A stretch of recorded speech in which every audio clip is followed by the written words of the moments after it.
Carl Icahn, excuse me, on the phone. There was big news out today on Clorox. Carl is joining us now live on the phone. Carl, good to have you here on Street Smart. We saw this news hit in the afternoon. Shares of Clorox went higher immediately. Why make this move today? Well, as you know, we've filed a slate, proxy fight, and we've made a few offers to buy the company, and they've said that they were not feasible, and we therefore are making this offer. So we can't quite understand the criticism of the offers we made, but we're making an offer that I don't think you could argue about. I mean, we're putting up the cash, and we're going to do a note, so it's not subject to due diligence. It's not subject to financing. So I don't really think they can argue that the question is that the offer is not feasible, you know. Carl, quickly, now this is all contingent upon another proposal that you have outstanding, right, which is to elect your slate of directors and also auction off the company. Is that true? Excuse me, I couldn't hear the question. I was saying this deal, the $78 deal that you have out there for Clorox, is really only contingent upon another proposal falling through. You want to elect a new slate of directors and then go through a regular sale process. I'll call it regular for lack of a better expression. Well, that's right. I mean, the company doesn't want to put our offer out to shareholders, so we'll say to the shareholders, well, you elect our slate, and our board will put it out. And our board will also put the company up for sale. You know, I believe that this company is better off merged. There are certain companies I feel strongly about that. I felt that about Motorola Mobility. I only mention that because it just happened recently. And as you know, the shareholders benefited greatly by that. And we fought, we argued for that. And we feel that Clorox, too, would be much better off. The shareholders would be much better off if Clorox would merge with a stronger company. Being that said, there's no guarantee, they say, that somebody will buy it. And we say, well, okay, then we will stand as a backstop and let the shareholders decide if they want our bid, assuming nobody else comes in. But I make no bones about it. We think somebody will come in and pay higher, and we think it should be bought by another company in the area because of the synergies.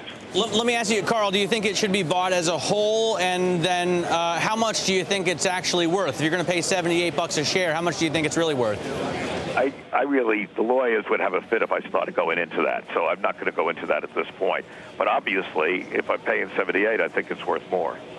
What do you think about breaking the company up? There's so many brands that everybody knows just going in alphabetical order. Armor All and Black Flag. I mean, you've got Hidden Valley there. Obviously, Clorox, Pine Sol, Soft Scrub.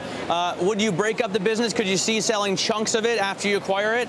Well, you're asking a real good question. And again, I think that we can't go into it at this point until we, file proxy material. But we do think, as you say, there's some great brands there. We think that there are great synergies for another company to buy it. If you break it up, there's some tax questions. So they become they're very arcane tax questions that you'd have to go into.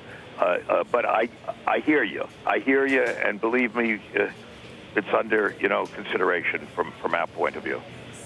Carl, how has management responded to this latest news or this latest proposal? Well, I called them today. I called Don Canals. I have a friendly relation with him, and I called him, but unfortunately, he wasn't available. To give him a courtesy call, tell him we're going to, do this, and we couldn't get in touch with him, so we put it out. But I don't think it matters if he wants to talk to me. He knows certainly he can call me, or we'll call him. And so we've been in touch, but not about this latest offer. But, Carl, you have talked with him about this in the past. Carol and I have talked to you about your conversations with him. What does he think the company's worth? Or does he have a plan that he thinks is better than your plan? Well, obviously, you have to ask him. There's obviously a different view concerning the future of the company and how you can best enhance value. We believe very strongly it's a great company, great brand. But we believe it is much stronger and much better if it were merged, because of the great synergies that would occur in this area. And as you know, the numbers that they believed were going to come through didn't quite come through, and we just believe that it is better. Just like, I mean, I keep using the example because it just happened. We said it for a couple of years that Motorola Mobility should be merged, but taken over by a large company. One of the troubles we have in our country in competing really are that there are too many companies around, and I tell you that if some of them were merged, maybe, and I'm talking generally now, that maybe the boards of some of these companies don't want to see it merged, but that there were almost, in my opinion, selfish reasons for that.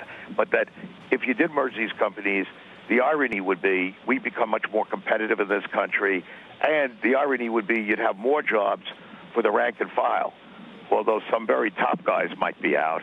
But I don't think, I think that in the long run, that's much better for our economy, and we don't have enough of it because we don't have enough corporate governance. We don't have strong corporate governance in this country. So that's what I've been saying for a long time, and obviously I've profited by that belief, but I do feel very strongly that shareholders should have much greater rights concerning the determination of whether a company should be sold. All right, Carl, thank you for joining us. We do appreciate making time on what I'm sure is a very busy day for you. All right, that was Carl Icahn joining us live, of course, following up on the announcement that came out this afternoon that he is offering a second proposal to Clorox management if his slate of directors is not elected, backstopping the sale at $78. Clorox stock, of course, up on that news.